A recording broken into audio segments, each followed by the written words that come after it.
اشفاق احمد کہتے ہیں، میں نے اپنے بابا جی کو بہت ہی فخر سے بتایا کہ میرے پاس 2 گاڑیاں ہیں اور بہت اچھا بینک بیلنس ہے۔ اس کے علاوہ میرے بچے اچھے انگریزی سکول میں پڑھ رہے ہیں۔ عزت، شہرت سب کچھ ہے، دنیا کی ہر آسائش ہمیں میسر ہے، اس کے ساتھ ساتھ ذہنی سکون بھی ہے۔ میری یہ بات سننی تھی کہ انہوں نے جواب میں مجھے کہا، یہ کرم اس لیے ہوا کہ تو نے اللہ کے بندوں کو ٹھونگے مارنا چھوڑ دیں۔ میں نے جب اس بات کی وضاحت چاہی تو بابا جی نے کہا، اشفاق احمد، میری اماں نے ایک اصیل ککڑ یعنی مرغا پال رکھا تھا۔ اماں کو اس مرغے سے خصوصی محبت تھی۔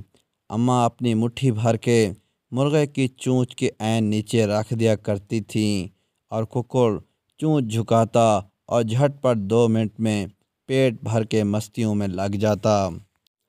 میں روز یہ ماجرا دیکھا کرتا اور سوچتا کہ یہ مرغا یعنی ککڑ کتنا خوش نصیب ہے، کتنے آرام سے بنا محنت کیے اس کو اماں دانے ڈال دیتی ہیں۔ ایک روز میں صحن میں بیٹھا پڑھ رہا تھا، حسب معمول اماں آئیں اور دانوں کی بوک بھری یعنی مٹھی بھری اور مرغے کو رزق دیا۔ اماں نے جیسے ہی مٹھی آگے کی، مرغے نے اماں کے ہاتھ پر ٹھونگ یعنی چونچ مار دی۔ اماں نے تکلیف سے ہاتھ کو جھٹکا تو دانے پورے صحن میں بکھر گئے۔ اماں ہاتھ سہلاتی اندر چلی گئیں اور ککڑ یعنی مرغا جو ایک جگہ کھڑا ہو کر آرام سے پیٹ بھرا کرتا تھا، اب وہ پورے صحن میں بھاگتا پھر رہا تھا۔ کبھی دائیں جاتا، کبھی بائیں، کبھی شمال، کبھی جنوب۔ سارا دن مرغا بھاگ بھاگ کے دانہ چگتا رہا، تھک بھی گیا اور اس کا پیٹ بھی نہیں بھرا۔ بابا دین محمد نے کچھ توقف کے بعد پوچھا، بتاؤ مرغے کے ساتھ ایسا کیوں ہوا؟ میں نے فٹ سے جواب دیا، نہ مرغا اماں کے ہاتھ پر ٹھونگ مارتا، نہ ذلیل ہوتا۔ بابا بولا، بالکل ٹھیک، یاد رکھنا، اگر اللہ کے بندوں کو حسد، گمان، تکبر، تجسس، غیبت اور احساس برتری کی ٹھونگیں مارو گے تو اللہ تمہارا رزق مشکل کر دے گا، اور اس اصیل ککڑ کی طرح مارے مارے پھرو گے۔ تو نے اللہ کے بندوں کو ٹھونگیں مارنا چھوڑیں، رب نے تیرا رزق آسان کر دیا۔ بابا عجیب سی ترنگ میں بولا، پیسہ، عزت، شہرت، آسودگی حاصل کرنے اور دکھوں سے نجات کا آسان راستہ سن لے۔